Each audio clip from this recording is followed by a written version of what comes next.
that is one of the hard requirements to remain active with us. And then being able to move along into your next semester, which if we go back again, it is a 2-semester commitment.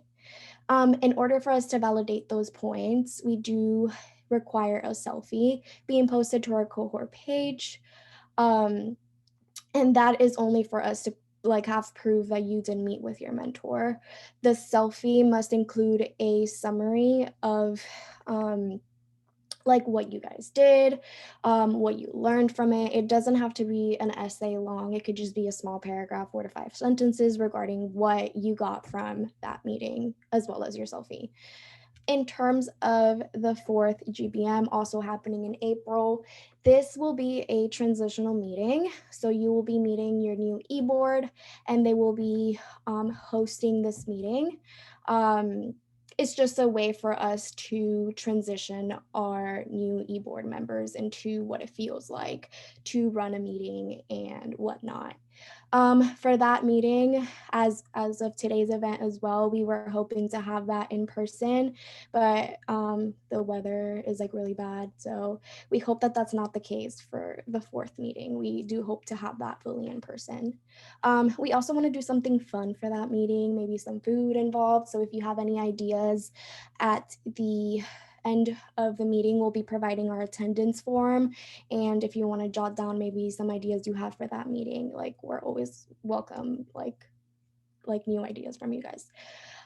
In terms of emails, basic things, we are finalizing points. We do have a sheet we send out. I don't know if it's been sent out previously. I can't remember, but they will be for sure sent out after this GBM with a recap of everything we talked about today, as well as a visual of what your points look like right now. So you'll be able to see how many points you have allotted. You'll be able to see if there's any discrepancies, and you'll be able to email us about those discrepancies if you do get to catch one of them.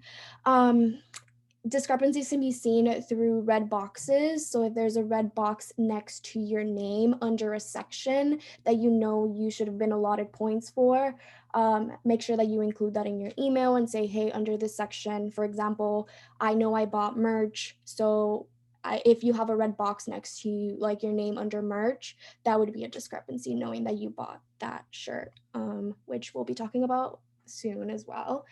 Also, really important, I know many of you guys do volunteer outside of MHPMP, whether it is through Chance, Child Life, or with North Florida, or just nonprofit organizations.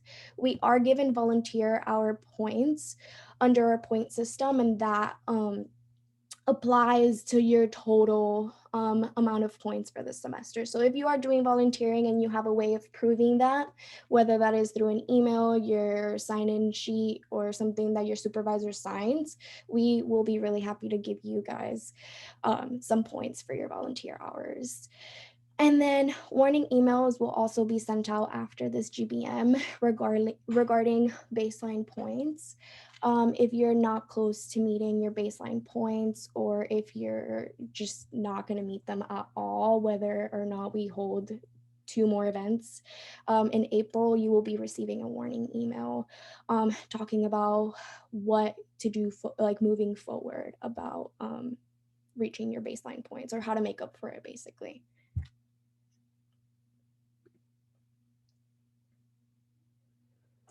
So this is just a simple review of what our point system looks like. I know some of you guys have already seen this countless amount of times, but just want to put an emphasis on this. The hard requirement of the program is a 25 point baseline, as well as 10 points out of those 25 points need to come from mentor mentee meetings. That being said, you must have met twice in the semester with your mentor. And that's all we need for you to remain an active member of MHPMP. It is really important to remember that it is an application-based program, and we do get a lot of applications every single semester, and a lot of the times we have to turn people back. So it is just a way for us to like help other people get the most advantage out of the program and not have members that are not really taking full advantage of our program essentially. So this chart, you'll be able to see it with the recap email as well as other recap emails we've sent out in the past, because we always do include this. But there's many ways that you can earn points, and it's not just through events or GBMs. It's also through attending socials. It's also through signing up with Study Edge and using our code, which is UFMHPNP.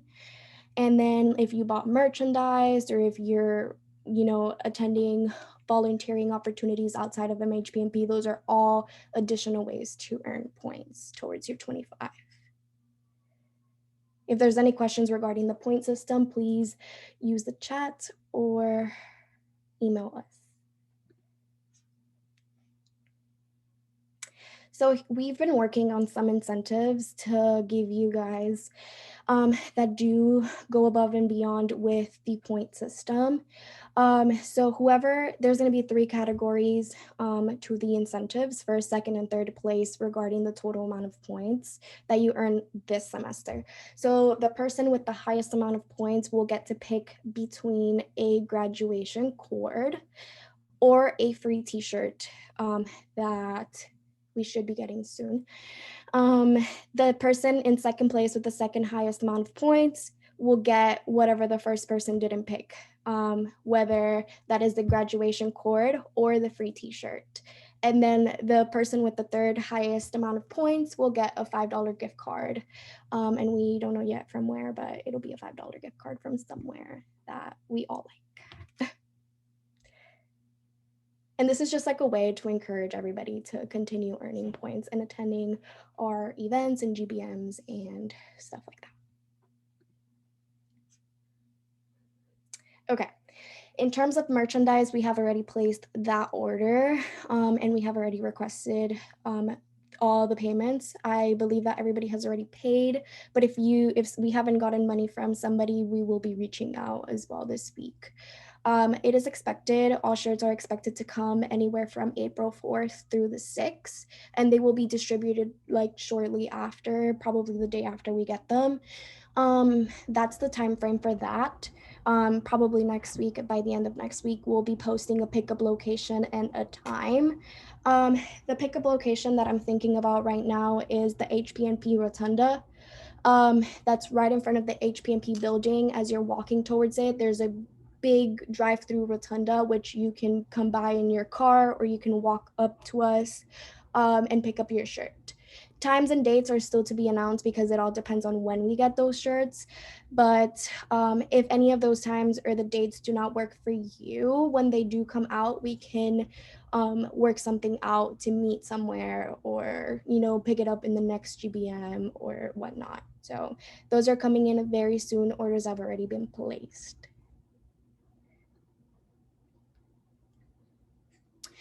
Okay, so some exciting news is the executive board positions that are currently available for fall of 2022. So unfortunately, Alex and myself are retiring from MHPMP. We are both graduating, so that opens up the president and vice president positions for the program. They're very big leadership positions, and I do encourage everybody to apply, because it is a great opportunity to be responsible for leading a program. It is something which I'm sure they'll talk about, our panelists, but it's something worth talking about in your applications and your interviews, your ability to lead an organization like this one. So these are the simplest, most just the simplest of our responsibilities in the program. So basically, the president is just responsible for overseeing all organizational operations and promoting professional development. A lot goes with that. So you'll see a more detailed version of all of these responsibilities in the application that I will be sharing in the next few slides. The vice president is basically the backbone of the program. She or he provides support to the president and the other board members, as well as is responsible for all merchandise. So Alex has been behind all your merchandise this semester. Program coordinator is also available. That person is responsible for organizing, planning, and executing body meetings and professional events. So like the location, time of all these meetings, and whatnot.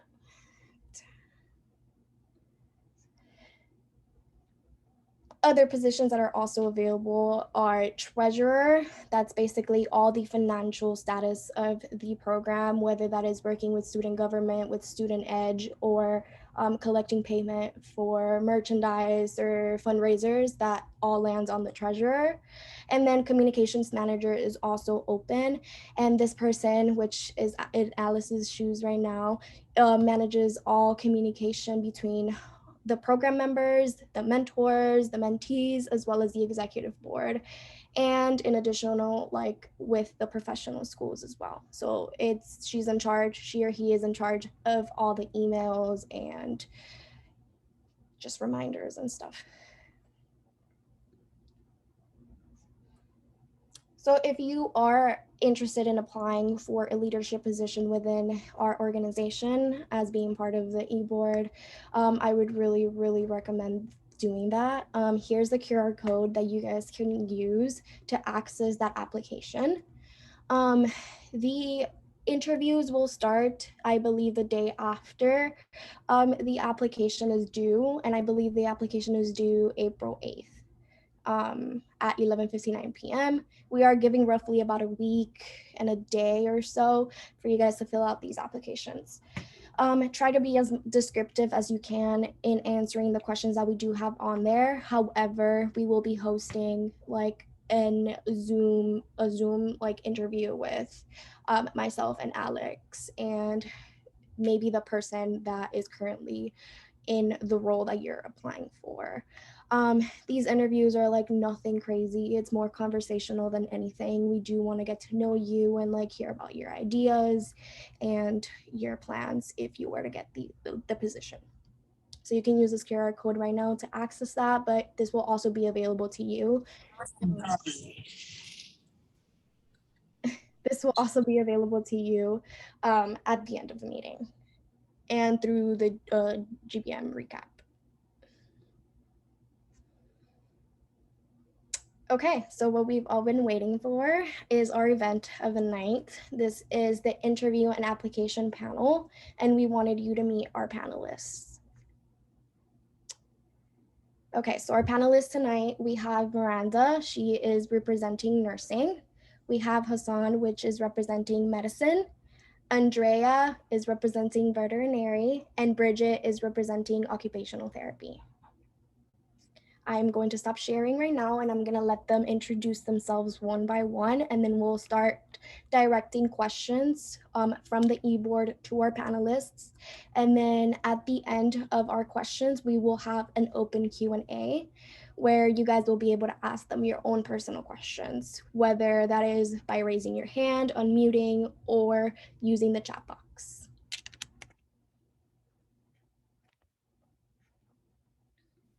So if Miranda wants to introduce yourself first, since your name was first up there, just to start us off.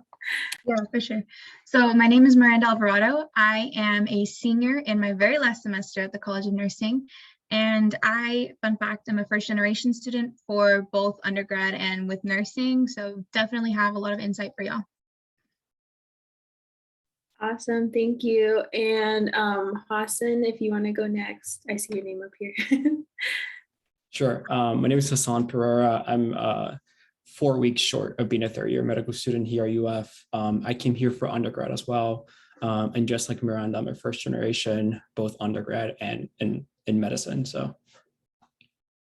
Awesome. Thank you for being here with us today. And for occupational therapy, we have Bridget, if you want to introduce yourself. Hi, everyone. I'm Bridget. I'm actually in a combined degree program with the Bachelor of Health Science at UF and the Doctorate of Occupational Therapy. So it's my second year in that. So I'm finishing up my first year of the occupational therapy coursework. Similar to what someone else said, I'm a first generation student for both undergraduate and a grad student schooling. So any questions about that? Yeah. Great, thank you. And then we have Andrea for veterinary. Hey guys, my name is Andrea, pronoun she, her. I am kind of like Hassan said, 4 weeks from being in my last year of veterinary school. I don't want to talk about it. I identify as queer. I'm from South Florida. And yeah, happy to be here and answer your questions. Awesome. Thank you so much.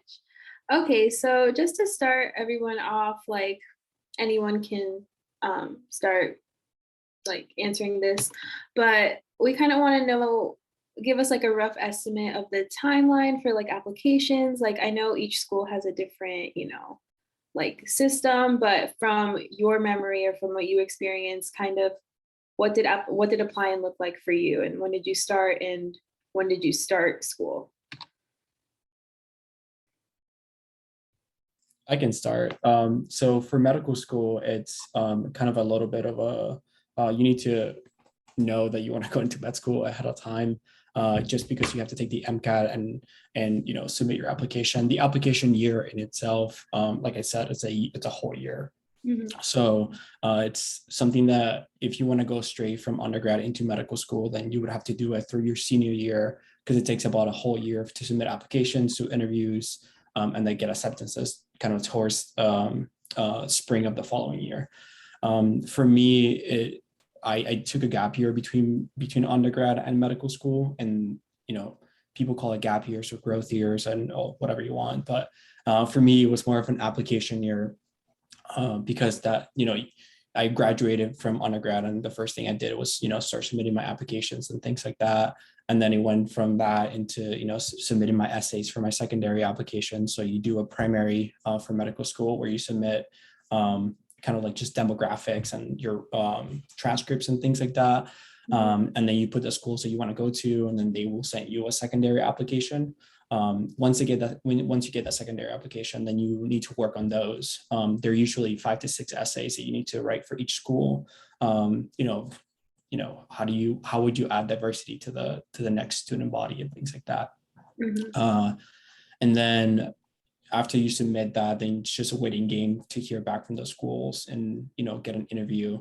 Once you get the interviews, they usually happen fairly quickly. I remember for most of my interviews, I got the calls, and then they gave me like an interview date like within the next 2 or 3 weeks. So it wasn't that big of a wait time between the two. And then you start hearing back from those schools. The earliest you can hear back from med school is October 15th, I believe, if COVID doesn't disrupt things again.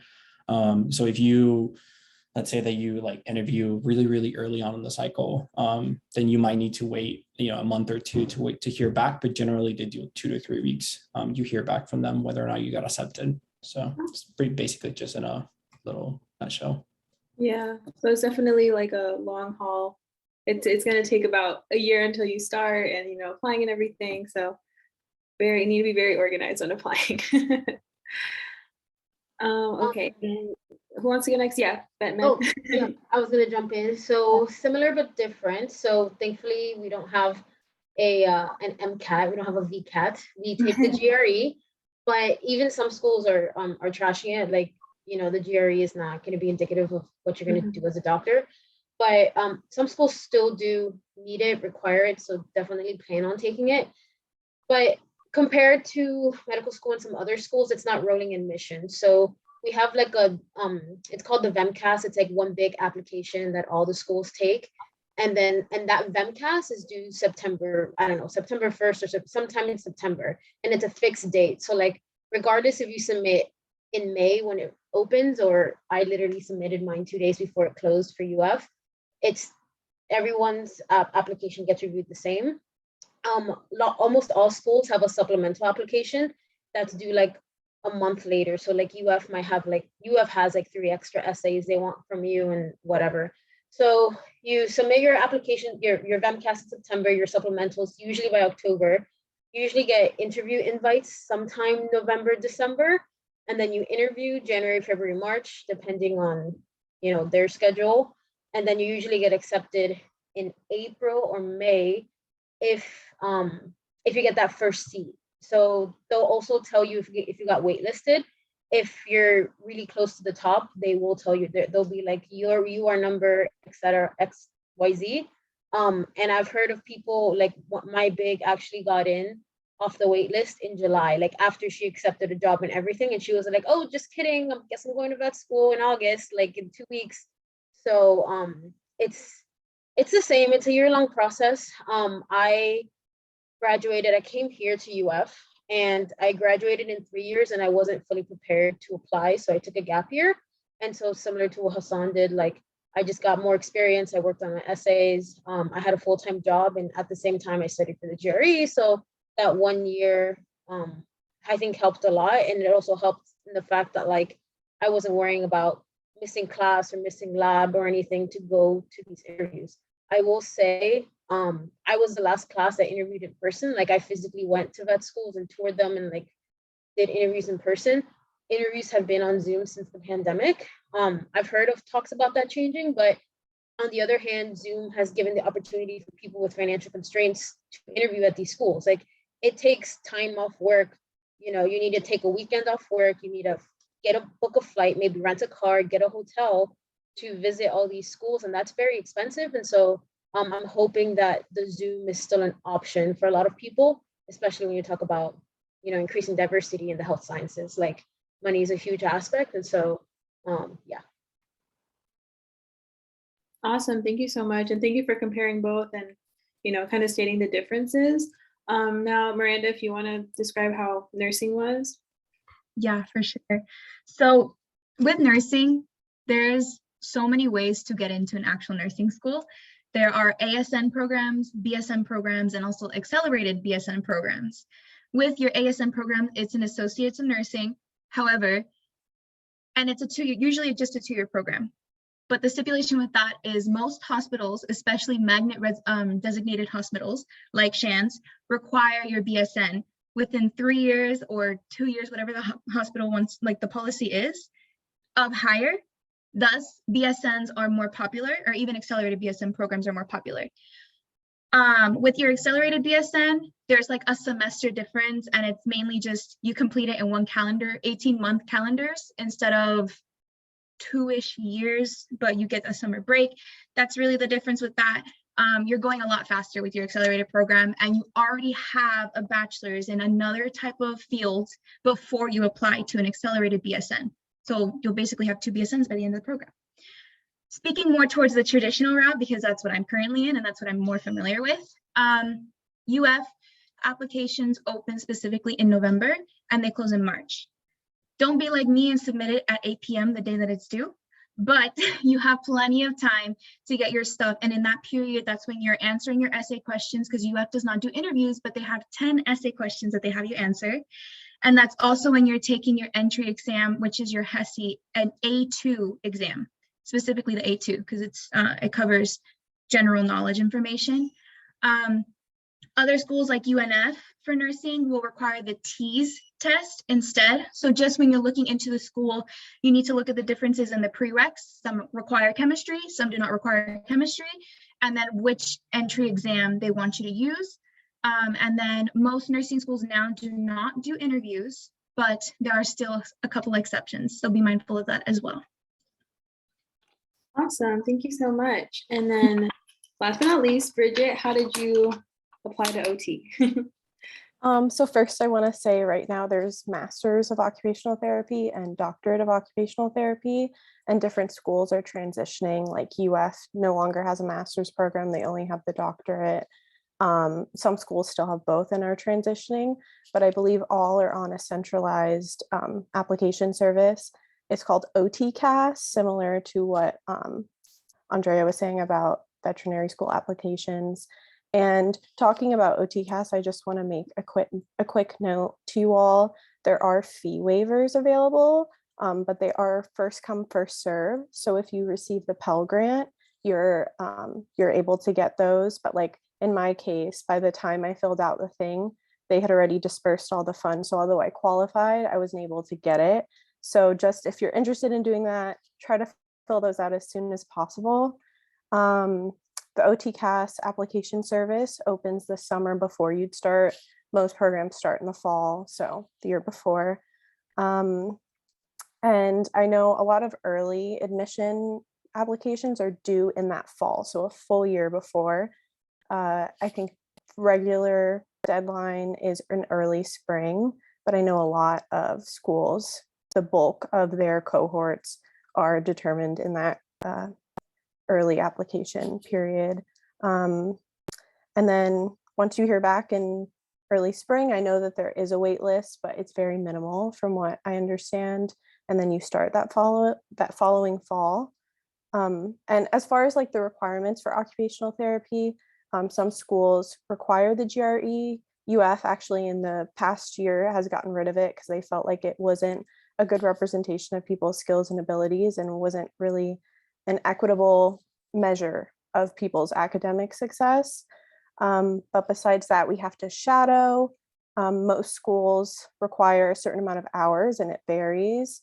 I've seen like 40, 30 around there and in different settings.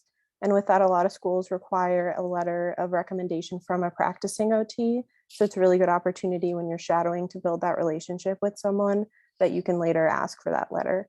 And similar to what previous people said, the requirements for coursework varies a little bit. Some schools require you to take physics, some schools don't. So to just, research the schools you're interested in, see specifically what you need and try to plan to accommodate different schools so you keep your options open. Yeah, definitely. That's so cool. I've never heard so many similarities in all these different schools. Like I know medical schools have AMCAS, like BCAS, OTCAS, that's crazy. So thank you guys for explaining that. Definitely with first generation or any minority students, that might not be accessible information to everybody. So it's a great way to introduce anyone who wants to go through these routes. Oh yeah. I wanted to add something since we're on the topic of applications, because you brought up, Bridget, you brought up the money thing, and it is expensive. So I just pulled it up from last year. So the VEMCAS, the first application, was $220, and then exponentially they start adding money. So it depends on how many you apply to, but for anyone who's on here, for sure there's assistance programs out there. The VET website has a separate tab completely for financial assistance, but also only apply to places you genuinely want to go to. Is what first of all, it's time. Every application has a supplemental or something extra, it's time off your day, but don't spend that money if you can't see yourself living in the middle of, I don't know, Idaho to go to medical school. You know what I mean? I know there's a lot of people out there who are oh, I applied to all 30 veterinary schools, and it's you're not actually gonna go to all of them. You know what I mean? So and do your research for sure. Some of these schools are out in the middle of nowhere. Gainesville, compared to Miami, is out in the middle of nowhere. So do your research on the campus life, the city you're going to be living in, and how much it costs to go to school there before you apply. Save yourself that strife. If you're able to watch a YouTube video or talk to someone who's there, or see a tour, do that for sure. Research your schools before you start hitting that submit button and paying all those fees. Yeah, definitely. Yeah. If you don't mind, I want to click into that one too, because applying for medical school is absolutely insanely very expensive. I also looked it up. So in terms of applying to medical school, whenever you submit your primary application, the very first school is $70. And then every other school after that is $40. So it adds up really quickly, and that's only the primary. Some of the schools can reserve the right to charge you $100, $120 afterwards for a secondary application that no one told me about. So it exponentially goes up whenever you go through your secondaries. Like Andrea said, there's some people out there that they're applying for 45 different schools, and they're doing MD and DO and all these different things. It is incredibly expensive. So it's something that I did not know, I guess, when I took the MCAT, but I didn't know afterwards, and it was kind of helpful, is there is a fee assistance program for if you guys want to, for whoever wants to go to medical school. That program is actually pretty easy to get into. And I don't think that it's not a first come first serve funds. It's just you apply it through just AMCAS, which is the AMC. It's where you actually apply for med school. So that for that one, they completely cover your MCAT, which is $300, and then they cover every single fee, both for primary and secondary applications for medical school, which is great. You would only have to worry about the travel. Just like Andrea, I was also the very last class that actually interviewed in person. So I didn't do what Andrea said, and I looked into some schools that I liked the program, but I didn't really look into the place that I was getting myself into. So, for example, I interviewed at West Virginia, which is it was a 13-hour car ride because it's such a small city, it's such a small town that they do not have an airport. So I had to drive there, and it was 13 hours, and I could not see myself living there. The program was fantastic, but the city was even smaller than Gainesville. And my car couldn't take the hill. So, look into the place that you want to go to, and then don't apply to, like she said, like in the middle of Idaho that, you definitely don't see yourself living there. So for example, I applied to all the east side, like Eastern Seaboard kind of schools, because I wanted to stay here. My family lives in Miami, so I don't want to go across the US to go to med school. But yeah, something to look into. The fee assistance program is also the FAP they call it. So it's really easy, and they cover for a lot of it.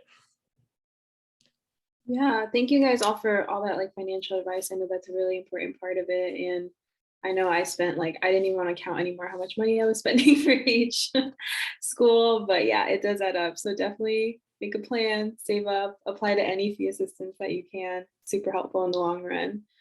And just to go into the next question, since we've been talking about interviews and new applications, there's always the question of tell me about yourself. And just like whoever wants to answer first, how did you approach the question? And like, what advice do you have when you get that question? I'll take that one too. So that was like probably the worst question that I ever got in any of my interviews. And that is a question that I like seriously hate.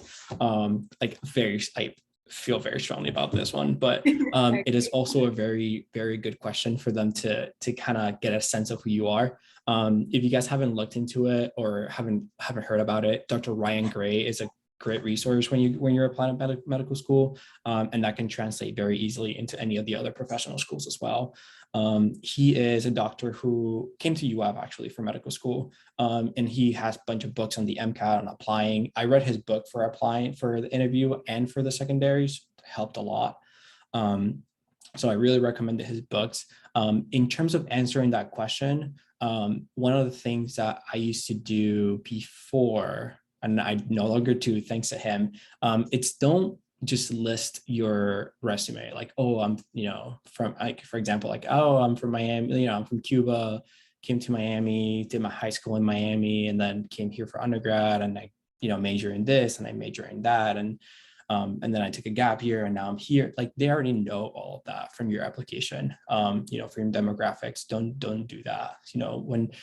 When people tell me like, oh, tell me a little bit about yourself, just take it out and just actually say who you are. Basically, whenever people ask me that question, I'm like, oh, funny that you ask. Like, I got 3 dogs at home, and like I talk about my dogs. I talk about what interests me, or things outside of medicine, for example, when it came to medical school. And that was always a hit because it was an icebreaker that could take us away from the medical aspect of things, and then everything after that, which is a conversation. So it talks more about you when you talk about things not related to your application and who you really are outside of the application, because they have already read all of your essays. They have already seen your transcripts. You don't need to fight that battle. Now fight the battle that you're human, kind of thing. Yeah, that's really good advice. I definitely recommend doing that. And Dr. Gray is such a great creator. If anyone else wants to take a whack at that question. Yeah, so I was actually on the interview panel this year, which is crazy to think about. So vet school's different, and I'm not going to spend too much time on it, but essentially you get 3 people on your interview panel. You get a faculty member or the dean, which would be super intimidating. You get a local veterinarian or alumni, and then you get an upperclassman veterinary student. And the caveat is that not everyone has read your application. Usually one person has fully reviewed your application. The other vet gets it like the day of. And so like if they, do a crash course through it, it's up to them. And then the student never sees the applications. So that first question is really like 4-minute rundown. Tell me about yourself. Like highlight your application, right? So like vet school is it's ridiculously competitive. There's only 30 vet schools in the country. And so everyone's done everything. We know that you're an animal person. Like, I do not care if you ride horses on the weekends. Like, you know what I mean? Like, everyone's like, animals are my life. Like, I volunteer at the zoo and I ride horses in the afternoons and then I do doggy daycare stuff. Like, okay, cool. Like, we get that you're an animal person, but like, what do you do for fun? What are the vibes? Where are you from? Like, who do you identify with? How did you grow up? Like, we're trying to get, like, you got to the interview because you obviously qualified. We're trying to get the vibes to make sure you're like a normal human being, because the people, and especially at UF undergrad, like I went here, it's a horribly competitive atmosphere.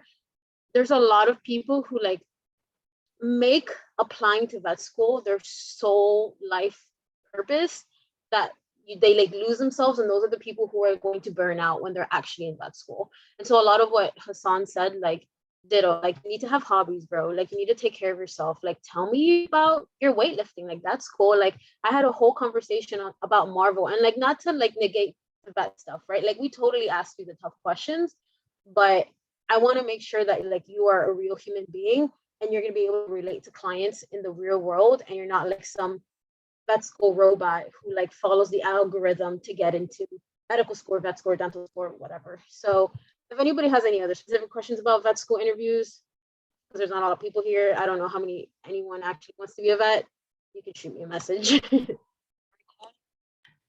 Yeah, thanks. And I don't know if Bridget or Miranda, if that question ever came up. Miranda, I know you guys don't have interviews, but like maybe essay-wise or anything you want to add to what's been said. I definitely was going to address the essay side and then the job side, because we don't have interviews to actually get into the school. But with your essay specifically for UF, since that is where you do one. What happened? They definitely want to see that you're going to be honest with them, that you're not curating the most perfect, beautiful, like in a utopian world, this is I'm a perfect person. No, they want to hear who you really are in your essays. They don't ask you things like, tell me about yourself in these essays. They ask you, how do you deal with a difficult situation? You know, how do you study for a class that you're not interested in? They don't really change their essay questions, so oops. But it's just, they want to get to know what your thinking is like. Are you a critical thinker? Because you're left by yourself. Doctors can write you an order, but it's up to you to know if that order is appropriate or not. And so they want to know that you can advocate for your patient, that you understand that safety is important, and that ultimately you are a appropriately stubborn person. They really want to get to know your qualities. And then for job applications, same things pretty much apply. They want to get to know if you're a traveler. Do you like knitting? Are you, as Hassan mentioned, are you a pet parent? Let's talk about that, because you're going to be taking care of people 24/7 in these hospitals or in the clinics, wherever it is that you decide to be a nurse. But can you take that and leave that at your workplace and then go home and be a person too? Because your career is not your whole personality. And so it would probably also be really good to mention if you do have any kind of experience. For example, there are people in our BSN program that are LPNs. And so they do have some practical nursing experience, or they're a PCA, and so they have technician experience. Or they went a completely different route, because at nursing, you can complete this at any age. I have a coworker who owned a restaurant before he decided to become a nurse.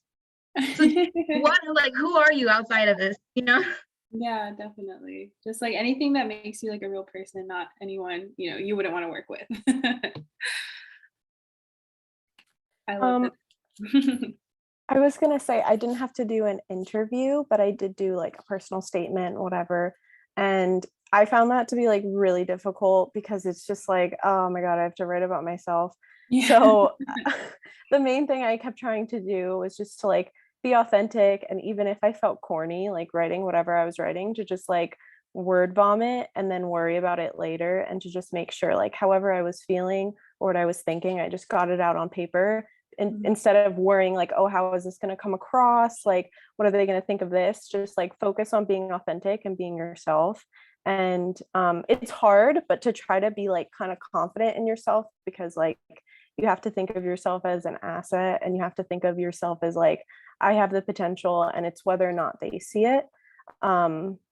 So yeah, that would be my advice. And then just like in job interviews and other things like that, I've had different bosses say like, actually when I was interviewing at Shands, because I'm a PCA there, my boss had told me, she's like, I don't really hire on skill. Like, it's great to see people that have prior experience. It's great to see people that volunteer and do this and do that. But what I really want to see is in your personality, that you have initiative, that you have drive, that you care, because all the skill can be taught, but I can't teach you how to care.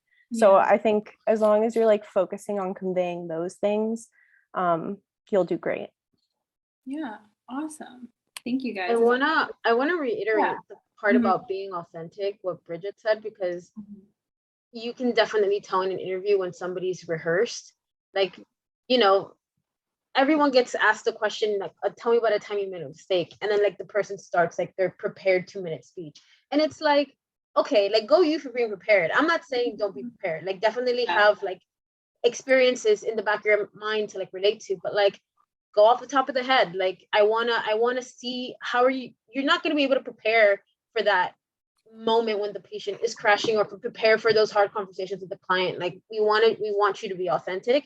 And I agree with what Bridget said. Like definitely word vomit your essays. Just like write everything that comes to your head, and then like sleep on it, and then come back to it, and then start cutting and refining, because you can tell, like you can tell when something was written for the reader's eyes, and like what we think we want you to say, and like we just want you to be real.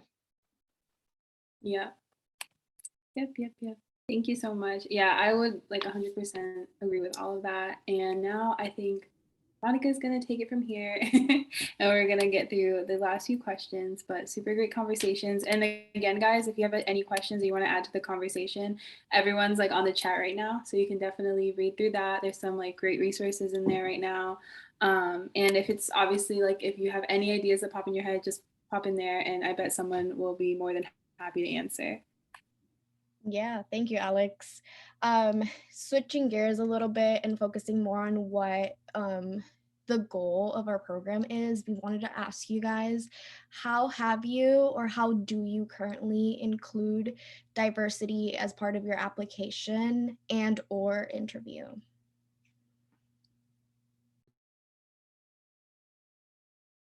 Whoever wants to go first. I can go first. There's a diversity essay purposely put. It's the last essay on VMCAS. So if you didn't know, vet med is quote unquote the whitest profession in America. It's like 98% white. UF, fortunately, is actually the highest producer of Latino vets. We have one HBCU, Tuskegee, shout out to them. They produce the most Black vets.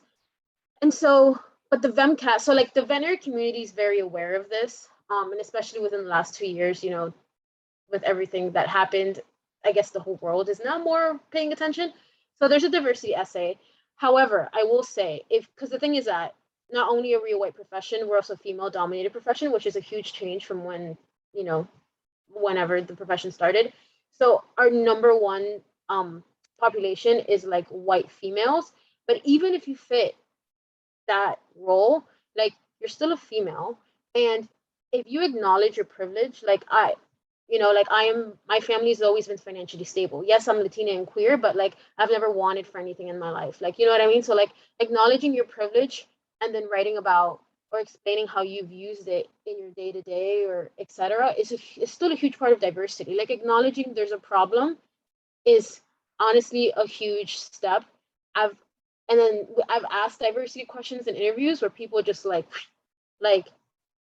totally miss it. You know what I mean? So there's a diversity essay, and then as far as UF interviews, we have different categories that we look for in the interview. One of the categories is current veterinary topics, and that could be anything from suicide and veterinary health, in veterinarians. It could be greyhound racing. It could be, you know, all sorts of animal things. But diversity is considered one of those current veterinary topics. So you can bring it up in your interview, and if you don't bring it up, somebody might even just straight up ask you about it. So I would say UF does a great job of doing diversity things when they're going through applicants. I will say that nothing has really changed. I was the president of our diversity club on campus, and I had a black veterinarian who graduated 20 years ago, and she brought the receipts, bro. There were seven black veterinary students when she graduated, and in my class, there's five. There's no men, no black men. There's no black men currently. There's two in the entire veterinary college, and that hasn't changed in 20 years. So it's like, anyways, there's a lot of opportunities there, and I would definitely say like squeeze it for what it's worth because it matters. So like, don't be just like, don't listen to that crap that's like, oh, you got in because you're Hispanic. You're like, so what? I have the same freaking grades you do. Like I've done all my volunteer hours. Like I deserve to be here just like anyone else. Like the first cutoff isn't whether you're black, white, gay, straight. Like the first cutoff is your GPA. So we all deserve to be here, and us being part of these different communities affects our clientele and affects our ability to provide equal healthcare and access. And I'm going on a tangent, so I'll shut up now. No, that's really good. And I think a lot of people can like go off of that. If anyone wants to add on to that, like I think that's a pretty universal like sentiment across professional schools. Just to kind of go off on what she said. Quite honestly, I think that every school that I applied to had a diversity essay at some point in one of the supplementals or like the secondary application. So there's always an opportunity for you to talk about that. And like Andrea said, like sometimes like just acknowledging the fact that you're privileged counts. And not only that it counts, but like it takes you so much further just because like your interviewer will know that you're aware, like you've already internalized the fact that, you know, that it's real. But also, you know, in terms of my personal experience, it was a little difficult or little different. So I wasn't born in this country. I was born and raised in Cuba, and I came here at age 14. So I've been in the country for 10 years. So in my applications, when we talked about diversity, I talked a lot about my upbringing in Cuba, and how that had shaped the way that I, you know, pursue medicine or things like that. I talked a lot about, you know, how I was not able to pursue a career in medicine in Cuba. I was not able to pursue anything I wanted in Cuba because, you know, it all depended on what was needed or whatever for the government at that point. So I talked a lot about how many doors were open once I got here, and why, you know, despite all the opportunities, I still chose medicine over, you know, being a business guy and making a lot more money than I would a doctor. So things like that, using those essays for that, but mostly just that came up a lot in my interviews, where I actually, or there were like Spanish speaking people in the interview. So that was kind of nice just to, you know, represent. But like Andrea said, I mean, I think all of medicine is it's still very white dominated, and especially medicine, the College of Medicine is very male dominated field still, even though my class has more females than males. So, and a bunch of Cubans. So here we are. Awesome. And again, like if there's anything you guys want to add to the conversation, or even just to add, if you don't identify as an underrepresented minority, or just how like diversity plays into applications. Like I know, like you guys said, like even recognizing privilege, even different parts of being an underrepresented minority, like being first generation, like that's a pretty significant minority in the application pool. So if you guys want to touch on that, or we can move on, either way. I just wanted to mention the honest truth is that UF is a PWI. And despite the fact that it is a PWI, there are, Andrea, I read your comment. I think there's 126 students currently in our cohort, and there are 11 guys now. So in nursing, it's a little different. Males are considered a minority. Males, there are specifically scholarships for men who go into nursing because it's a minority gender, which is very interesting. But in the actual application, there's very little room to discuss diversity apart from your demographics. They ask you your race, they ask you your ethnicity, they ask you your biological sex, and that's it. In order for you to really shine on your experiences that you have had and the qualities that make you you, it's really about your essays. They'll ask you what's a difficult time that you've had. And so really playing into things that you have truly gone through and experienced that highlights, the culture at UF, and you still wanting to come to UF and make a difference in medicine in itself, in nursing, in any capacity, truly shows some type of character for you. And then one thing I forgot to mention, and I don't know why this just came to my mind, but with interviews for actual positions in the hospital, I forgot to mention that you'll typically have more than just the nurse manager. You'll also see clinical leaders and then nurses that are also on the floor. And I probably could have put that in the chat, but we're here now, so. Yeah, no, that's a good thing. Like sometimes you'll just be with a group of people interviewing you versus just one. So kind of important to like be aware of that and like, be able to cut your story across, even if it's like more than like one person that you're looking at. It can get kind of stressful. All right. Yeah, always mention your bilingual. Yeah, Bridget, you can add to anything. Sorry, I was just gonna say, like, mirroring what other people said, acknowledging privilege, and then also like realizing the unique things you have to bring to the table. So like while I was writing, I was talking about like coming from a lower socioeconomic background.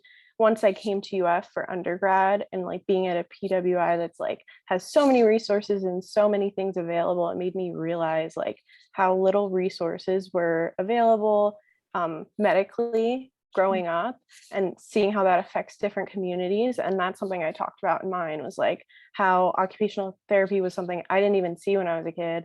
We didn't have access to that. And then I found out what this was. And so many people I know could have benefited from that, and they just didn't have access to it.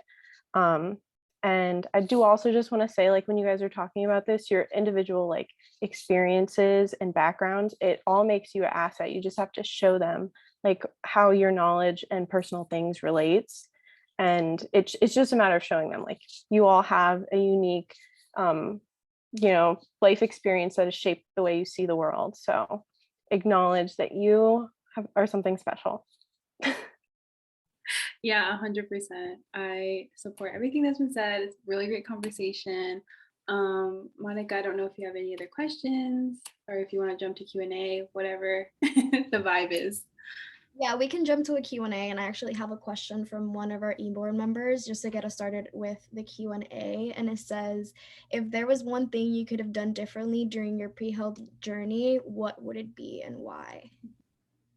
Big questions. All right, I got this one. So let's be honest. The pre-medical environment at UF, pre-med environment is pretty toxic, and yeah. I think, and trust me, and in my current class, I've met people from all over the nation, and every pre-med environment is toxic, from what I've heard. So it's don't get bogged down by it, and don't shape your way to your profession based on what other people expect of you. Again, especially from my mentees in the program, but also from other people that have reached out, that are still either applying to medical school or still an undergrad that I've known or met before. A lot of people ask me like, oh, what else can I do to get into med school? And it's not what you can do to get into your professional school, but like, what are you doing something that you like? So if I was able to go back and change something, it would be that. It would be, changing my mentality a little bit on, I don't have to do all these things. There is not a checklist that you need to go through. But also don't let that like prevent you from pursuing other things. So for example, volunteering a chance is definitely not going to get you into med school. Like everyone volunteers a chance. It's just the matter it is, right? But don't belittle the activities that you do, because volunteering a chance is just going to open more doors for you down the road. So volunteering a chance for me opened the door to being able to volunteer, to being a chance volunteer at the OR. At the OR, I met a lot of surgeons that I then shadowed later on. So just because that one thing that you're doing, you're not doing it just to get a check mark. I didn't even put in my application to medical school that I was a chance volunteer, but just the amount of doors that opened for me. Don't belittle the activities that you do, but also take some time for yourself. I think that I tried a lot to be I fell to the trap of trying to be the applicant that they wanted to see. And it wasn't until very far down the road that I realized this doesn't matter. And my last 2 years, I focused a lot on the things that I did really enjoy. And I think that my grades went up, my MCAT score, show that, just because I wasn't spending that much time on doing things that I didn't really care about. I fell in love with research. I was shadowing, I was doing equal access clinic, things like that, things that really got me excited to go into medicine. So I did the things that I wanted, and then I basically just dropped anything that I wasn't bringing me happy. If it doesn't make you happy, just don't do it. So if there was anything that I could change, would be that. Yeah. And I feel like that's a very common thing, like that you see after the fact. You're like, oh, well, it would have been really nice if I knew at the beginning. So thank you. And anybody else, any other regrets? Yeah, any other regrets? So definitely what Hassan said, like do what makes you happy. We, especially in the veterinary world, like most people want to be vets with their kids, right? So they tailor their whole life to do that. And so I know a lot of people, and me included, that pursued a degree in animal sciences because we want to go to vet school, but like there's no requirement for that. Like nowhere in anywhere does it say you need a bachelor's in animal science. Like you could totally, like if I were to go back, I would get a bachelor's in marine biology because I love aquariums, I love fish. Like I would have been a lot happier than like learning the reproductive parts of a pig, like screw that. So I would recommend, and I don't know what it's like for the other health professions, but for vet med, you can get a degree in theater and get all your prereqs and apply and get in. Like you don't need to do what makes you happy. Another thing that I would have done differently, I might have taken another gap year. So I took a gap year and worked full time, not for a vet. And that's another huge thing that, like, of course, a vet would have helped me more, but there's always valuable lessons in all sorts of work. And I made money and I traveled, and that made me a happier person, and that helped my mental health. And on top of that, I feel, and I see it, right? Because I have classmates who are 30, 40, and classmates who are 28 and just a little bit older than I am. I do feel that being older, when you get into a program that's going to make you responsible for patients and being a doctor, does help you take school more seriously. I definitely see a maturity aspect compared, like there are people who are first years who are like, they do great, but they're like out partying and stuff, and like other people who are like looking at the long game. And that there's nothing wrong with either situation. Like live your best life. I mean, I'll say that for sure. But that's part of it. Like take a gap year. Like go. Like I went to Colorado. Like go to Colorado. Like go Take travel. 2 or 3. Take 2 or 3, bro. Like go make money. Like there's so much more to life. And like I applaud everyone who like they do undergrad for 4 years and then have like 2 months of summer and then start professional school. Like, you know what, go USIS, like go off. But bro, take a gap year. It's the best decision I ever made. Everyone who takes gap years loves it. And the majority of people take gap years because also in vet med, just because of like the way we work, but it's a vibe. It's a vibe. Honestly, that's another regret. I have many regrets. Take as many gap years as you want. honestly, I only took one, and I regret that because, you know, if I had taken more, you know, travel as much as you want, do everything that you want, like get money, like honestly make money, go, you know, start getting a job and get experience and just see the world before you like get bowled down on school again. A lot of people have like this like phobia of like not being able to get back into a school mentality. It will be fine. I promise you it will be fine. There's one guy in my class who had 7 gap years, and he was like, you know what, I didn't want to do med school right after Miranda, it's Mike. He was like, oh, I don't want to do med school right after undergrad. You know, I wanted to make a career for myself. So he became a videographer and a photographer for like weddings, and then he made a living out of that. And then, you know, after a while, he was like, yeah, just kidding. I'm just gonna go back to, you know, I can do med school now.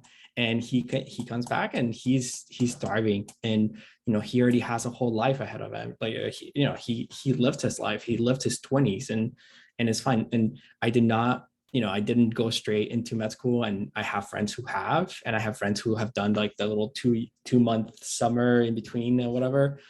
And honestly, I was too burnt out at the end of undergrad to do that. You know, I took a gap year. I got 3 dogs. I traveled everywhere. Had a full-time job. And you know, honestly, the only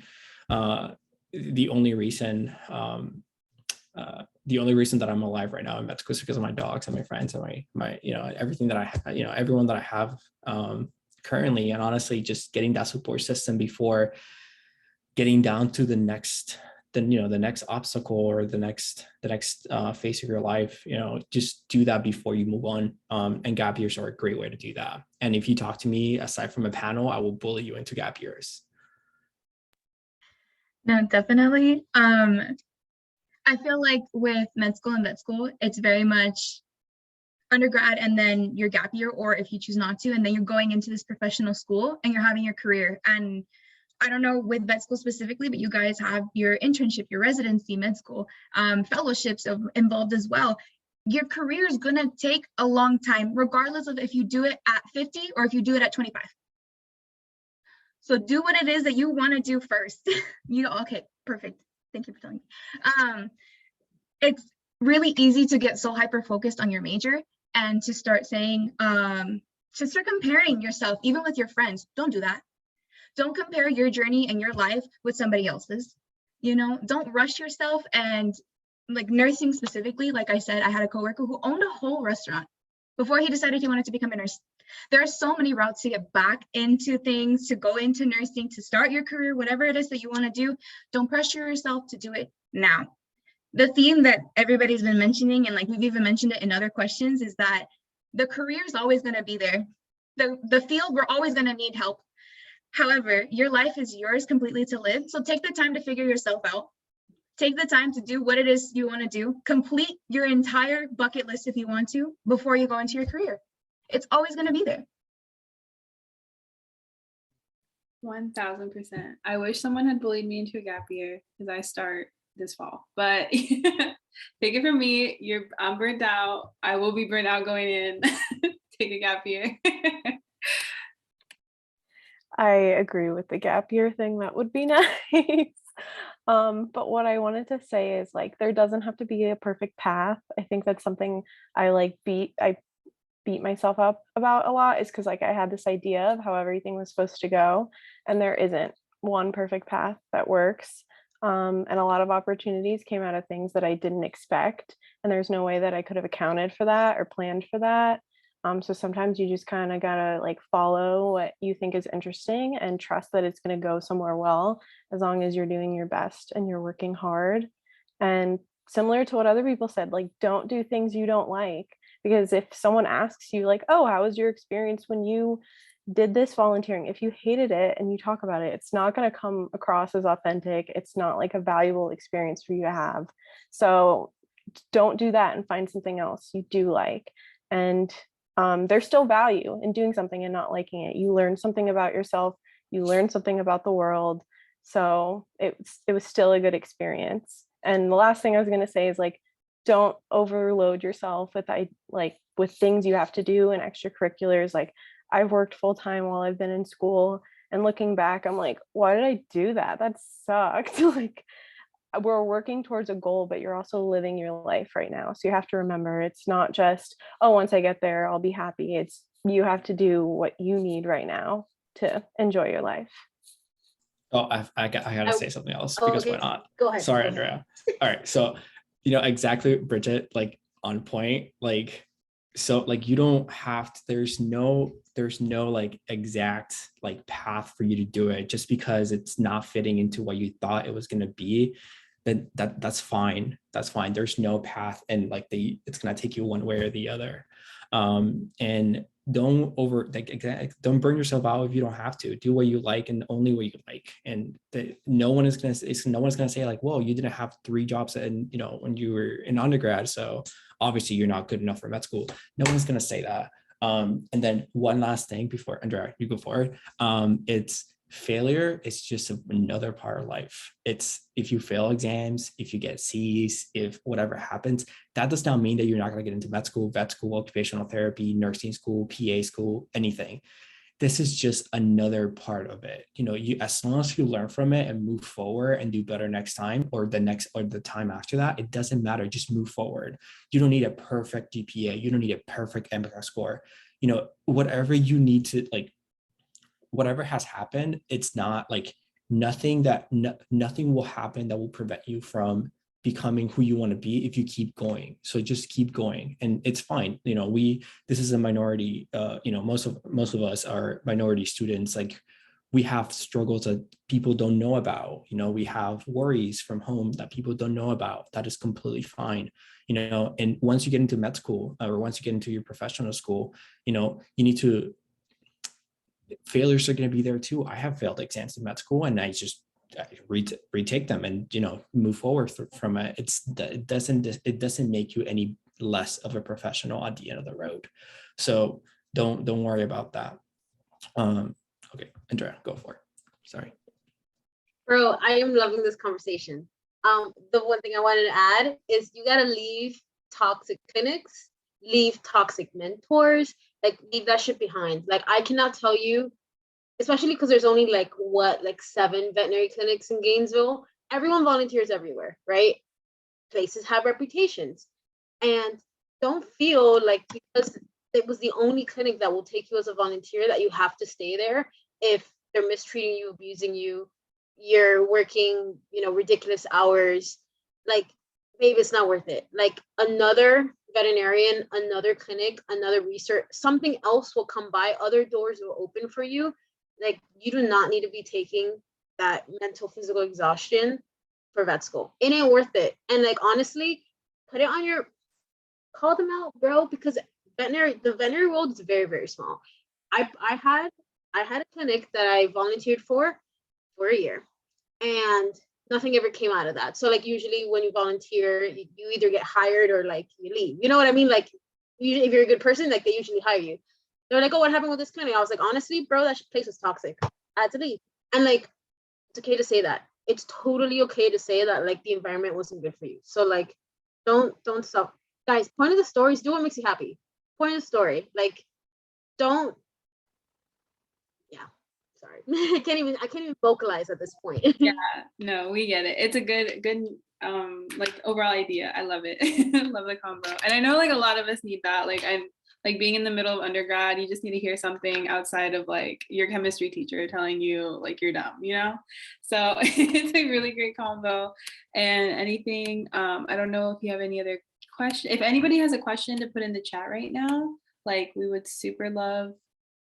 I've been having narrow minds. Yeah, you really just don't want to overexert yourself. Like everyone said, like, overexerting yourself and stretching yourself too thin, doing things you don't want to do, doing things that are just like just weighing you down rather than like inspiring you to keep going.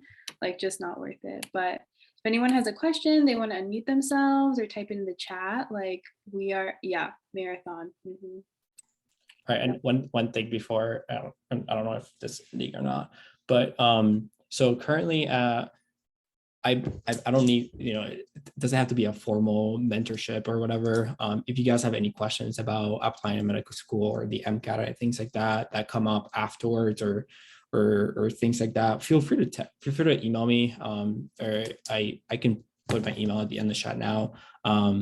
just so that, you know, like moving forward, if you don't have a question now, or maybe you don't want to ask it now, whatever the case is, feel free to reach out. You know, if I don't know the question, I'll direct you to someone who does know the question.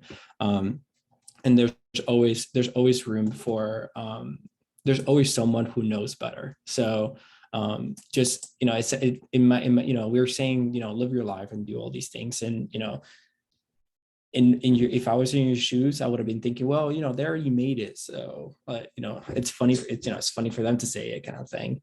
But we haven't, right? So I am, you know, just because I got to the next phase doesn't mean that there's not a next phase between, like, from here. I'm taking my first board exam in 2 weeks.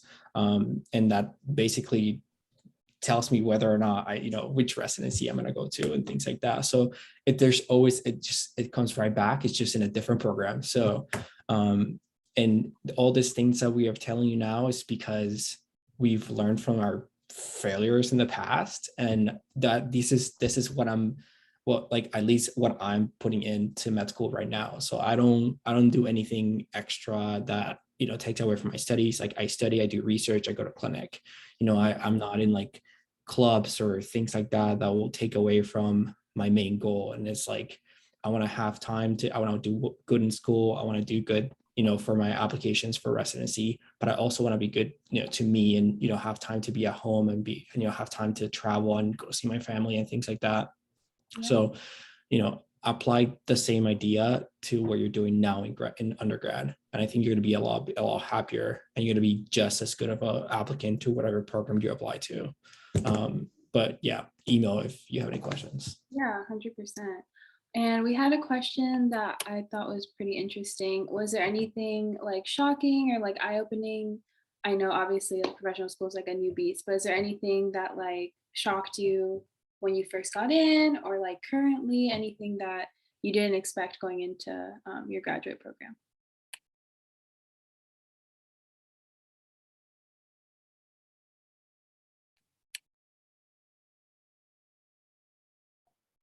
Something that was shocking for me with nursing is I didn't realize just how much power the nurse held in the care of the patient. Before going into nursing, I was so focused on the patient interaction and just being there at the bedside with the patient, going through everything that they're going through, that I didn't realize that if I thought that something was not right for this patient, or if I knew of something that might even help them better, that I had the power to present that to the team and be like, hey, I'm here supporting them, yes, but at the same time, in the same way that I'm supporting them at the bedside while you guys are trying to figure out just exactly what's going on with them, I can give you ideas too. In my experience comes power, and in my experience comes ideas that can truly help the patient.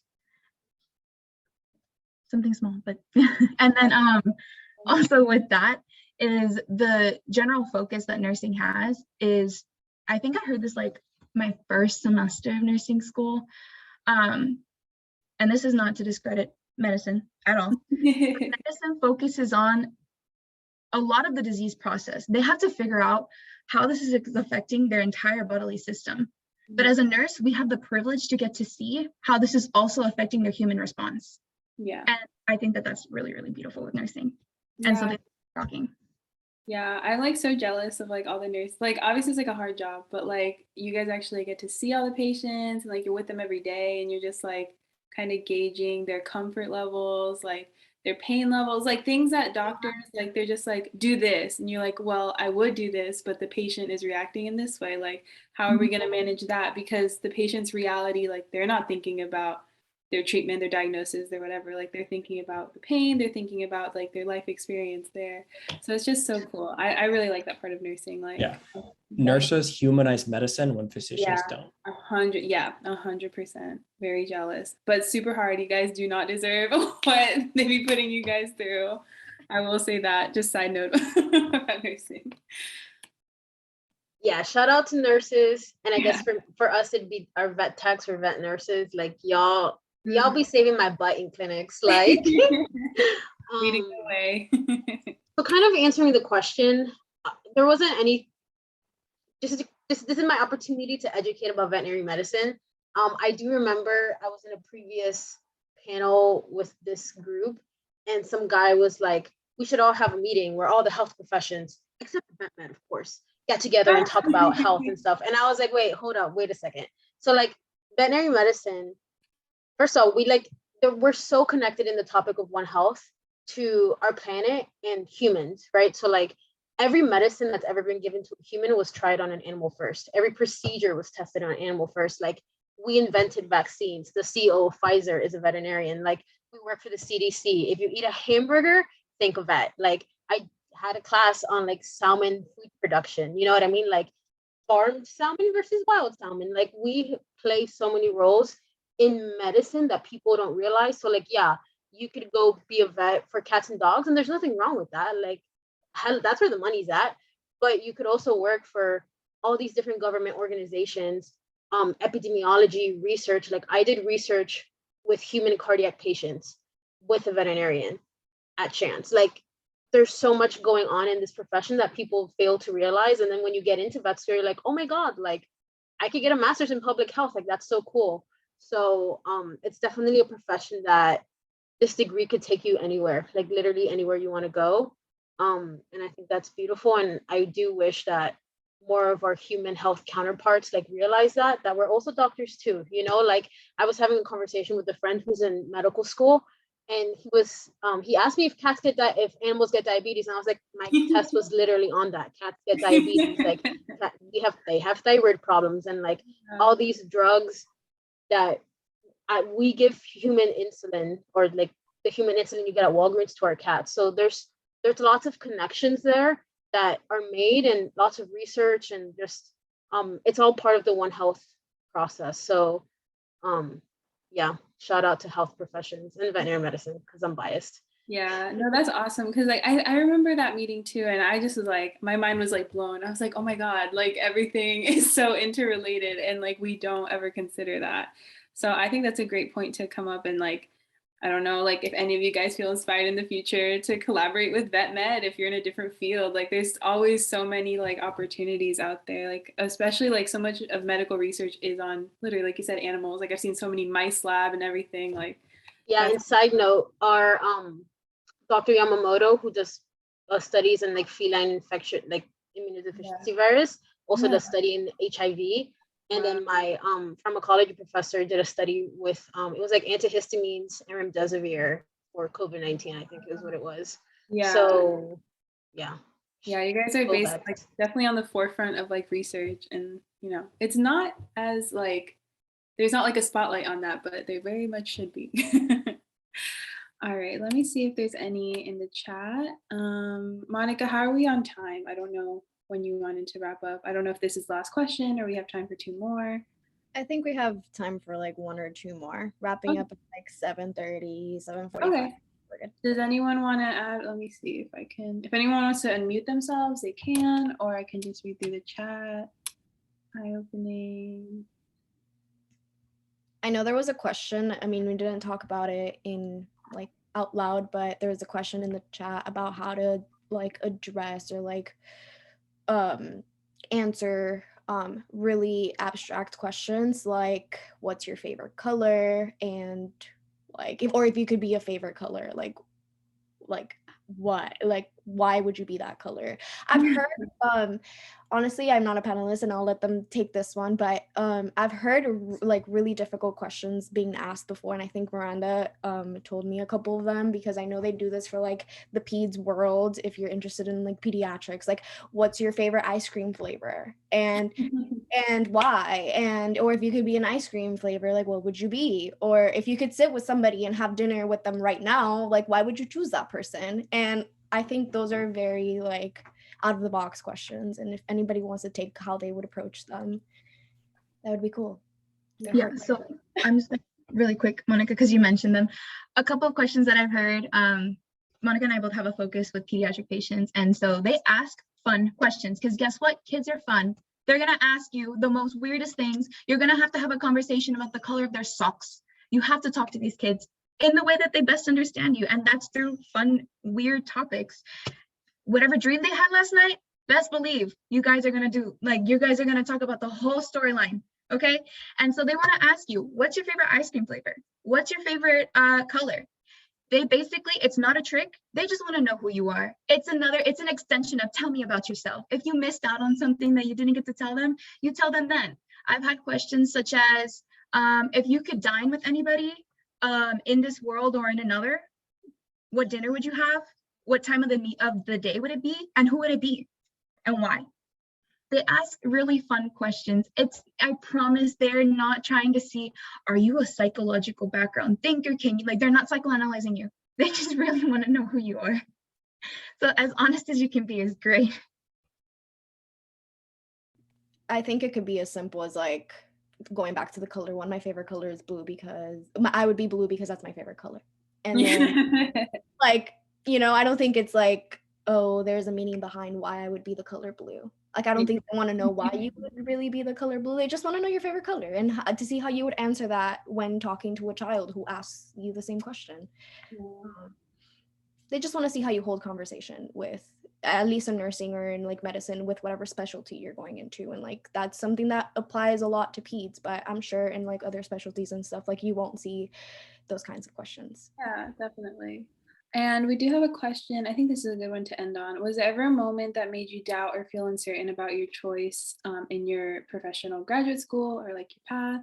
And I think that's a good one to kind of like, you know, based on what we've talked about today. I know there's definitely been a lot of hardships, definitely getting into whatever you guys have gotten into. I can take that one. So yes, I think that if anyone says no, they're either lying, or they've had a really perfect like pathway to whatever they want to do. You know, yeah, it doesn't matter if you wanted to be a vet. Like from since you were like a little kid, there's always times where you're like, damn, like, do I really want to put myself through this? And I definitely had those moments in undergrad. Undergrad is not the easy pathway that a lot of people painted it to be. So there's a lot, you know, losing sight of the goal. It sometimes happens, and you know, you're like, oh, you know, maybe I'll be happy over here. And you find yourself compromising a lot, and then just being able to identify the fact that you're compromising for what you really want, it's what kind of brought me back. It's like, oh, but I could do this. Like, oh, I was an EMT before medical school, so I was like, oh, I can work as an EMT, and I'll have a good life. But I was compromising. I didn't want to do that originally, right? So I didn't want to. That wasn't the end goal for me. And there's definitely a lot of, you know, there are a lot of nights in undergrad where usually right before an exam, where I doubted my passion for medicine, and I was like, do I really like this? Like, do I really want to put myself through this? In my path here now, I have given up a lot of things that my friends have not. You know, there's a lot of social things that I haven't been able to attend. I am on week 4 of 6 weeks dedicated for my board exam, and I have not left the front of my computer many days. So it's not an easy path. No one expects it to be. It's just, so, you know, doubts are normal, and they're absolutely, you know, it's a normal path of going through it. So if you do have doubts, I there's no easy way of saying it, but basically just gotta, you really have to put it like a pros and cons list, and see, like, you know, would you be happy anywhere else? Would you be happy doing something else? And at the end of the day, you want to do something that you really want to wake up in the morning, and not feel like, oh, it's Monday. It's gonna be like, oh, it's Monday, like I get to go to work. Or you don't have to be happy all the time in the profession that you choose either, because like I'm not happy on a Monday morning at 5 a.m.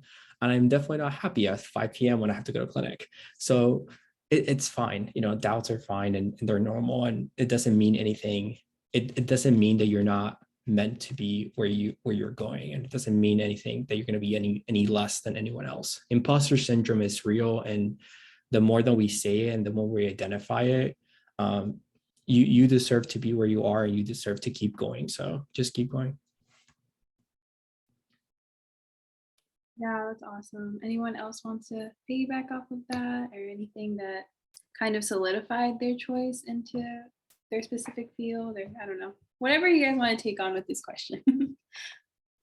I feel like that was a perfect answer. Yeah. I feel like a hard time for me in undergrad was I had this dog that I had a puppy that I was there when it was born, took care of, fed it for 2 years, like took care of it, and he died unexpectedly. And he was a research dog, and he was gonna get adopted out. But the point of the story is that he died unexpectedly. He died prior to the end of his research. So I watched people like professors and clinicians come and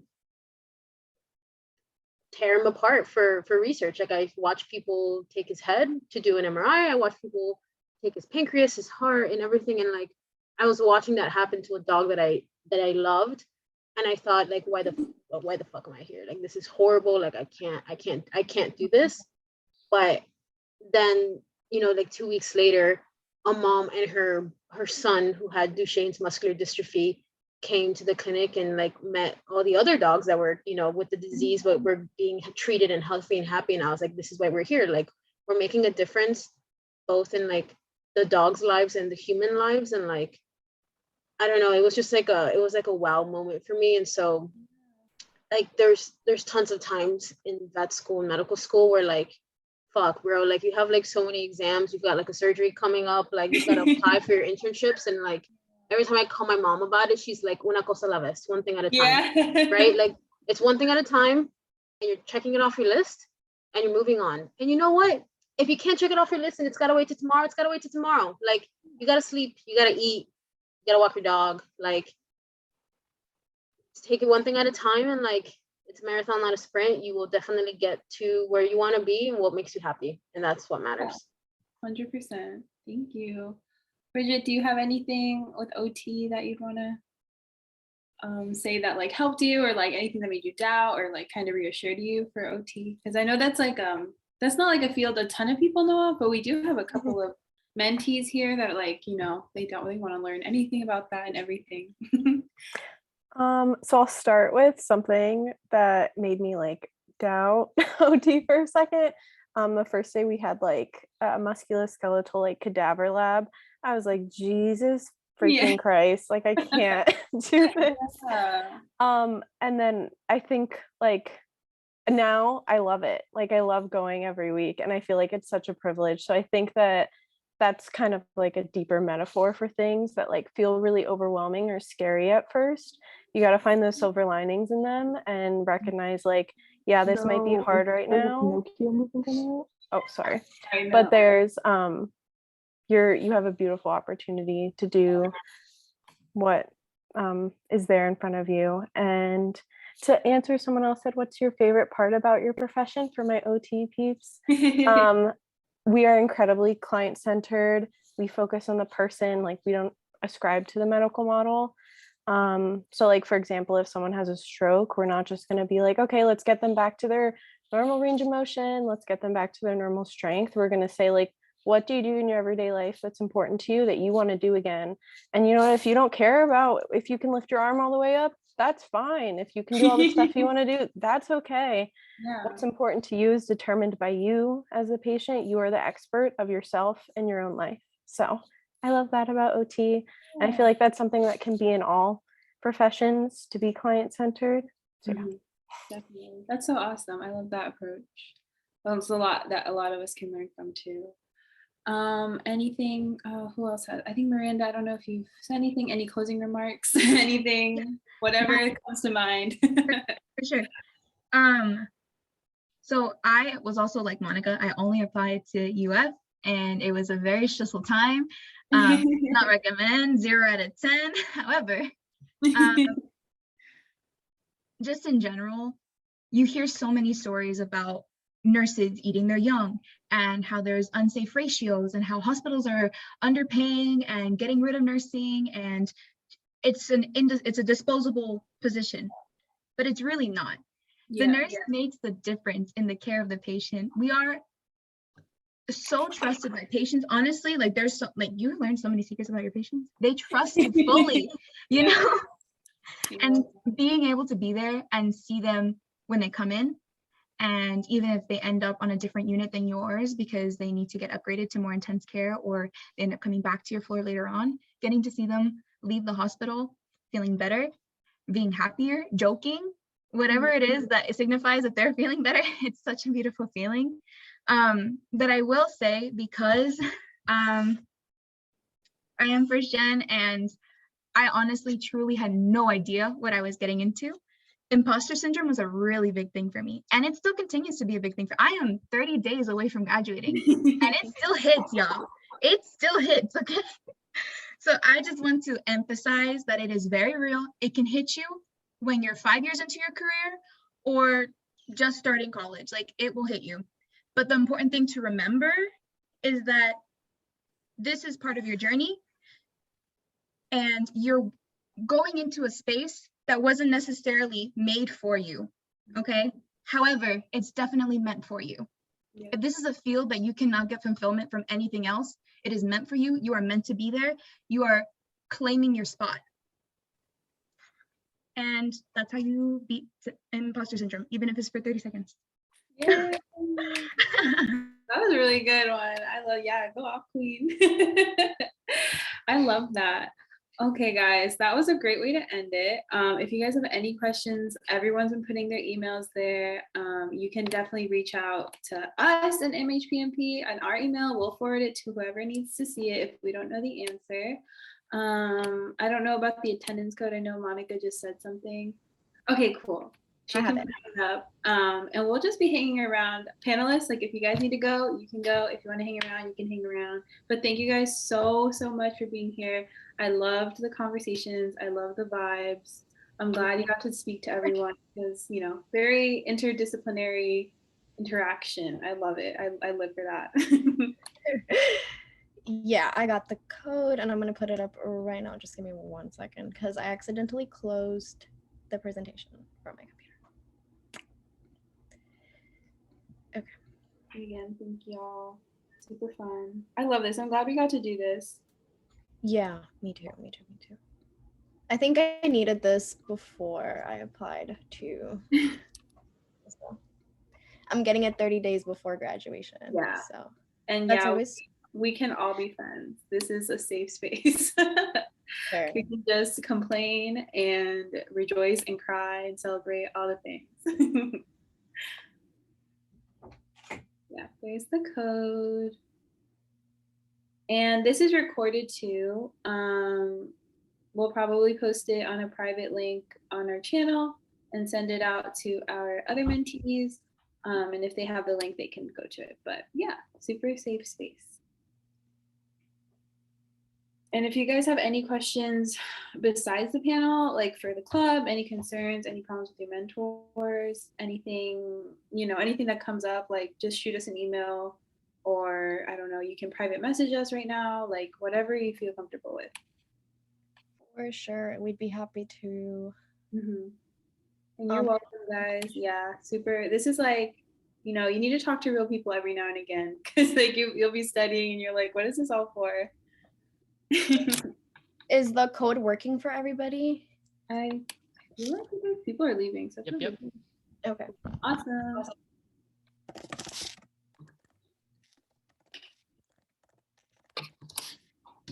It's not working for, okay, let me find the, do you have the attendance link, Monica, or is it in the I will copy and paste okay. the attendance link right now for you guys to access. Sometimes the QR code like maxes out and however many people can scan it at once. Yeah. I got you guys. Here is the attendance link. And then I will post also the link to the application for the e-board positions that are available here. Those are both of those. Yeah. You think the QR code? Yeah, I don't think you need to put the QR code up again because it's probably maxed. Yeah, it's probably maxed out on however many people can scan it at once. So just use that link. If you want to record. Angela, I don't think this will be the only time. I mean, me and Monica are graduating, but like this won't be the only time we'll have cords. So you guys don't necessarily need to buy them if you're not graduating right now. But if you want to like just have one in advance, like no one will tell you not to buy one. But like I hope the next e-board would continue doing cords, and they probably will. So you don't have to worry about that. But you could definitely buy one now. I think I have like I started buying cords like last year before I graduated. So I would definitely, Yeah. consider if you want to do that. Okay, Yeah. awesome. Thank you. I would recommend getting that right now. Yeah, because like I don't know, towards the end of it, you're gonna get to a point. Yeah, there's just a lot coming up. You're gonna be like, I don't even care if I have anything to wear that day. I truly don't. I just want to get my diploma and get off that stage. Trying to get out. Yeah, I'm like I could just wear the black thing and I'll go. Ain't that the truth? Yeah, I'm so ready. Thank you guys for organizing this. I love panels like this. Right, I love it too. I like the relaxed environment. I'm kind of glad we did it on Zoom because I feel like it allowed more people to like listen. Mm-hmm. Shout out to the weather. Yeah, literally. Okay, well, good night, guys. Thank you for having me. Thank you so much for showing up and helping, and great answers. Love everything. Of course. Bye, guys. Bye, Bye. everyone. Bye. Good luck with everything. Thank you. Thank you. Bye. Bye. I'm gonna head out too. Bye, guys. Unless somebody has a question, let me know. When are you working? I haven't seen you in like 20 years. Question. That's the real So- question. Shocker, surprise. I'm working a night shift on Cuando? When? April 8th. Bitch, I'm gonna let me sign up real quick. Let me make sure I'm even on that night. I hope so. I think I didn't check. I checked for the PC. I'm working with Nikki. Very excited. Of course, that's the one Friday I don't work. But I work Saturday night. You should pick up. Oh my god, you're gonna be working with Nikki too. I'm so jealous. All the baddies are gonna be on the same night, and I'm not gonna be there.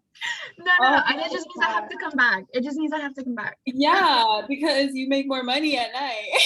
I know. It's just a little rough, Alex. It's not. You just pop a Celsius at like 3 a.m. and everything is good. No, yeah, I know. I've learned. Yeah. I'll hit you up in May because Yeah. May, I'm gonna be all up on those nights. I'm trying to get as many things before I leave. No, I showed Monica. I picked up like 3 in a row one week, 4 in a row the next week. Because Dang, you're crazy. Monica, are you still going? Are you here this weekend? No, this weekend I'm in the Bad Bunny concert, girl. Oh, her. Okay. Sunday I'm in Miami. No, I'm jealous. I wish I was in Bad Bunny. I work on Saturday, but I called out on Wednesday. They almost made me work. They almost made me work the day after. I'm going this Saturday, and they almost made me work Sunday. The reason why I'm working the night shift is because Morgan switched with me. She's working a day shift for me. She's a queen. Oh, I was wondering. I'm like, how'd that happen? Okay, anyway. The baddies in Miami this weekend. I'm so jealous. I want to go. I'm gonna go when he comes back. I think he's coming back in August, right? Mhm. Orlando and stuff. I'm gonna go. Mark my words. If I didn't have work this weekend, I would have gone now. I'm gonna go. Yeah. Bye, guys. Bye, guys. Bye.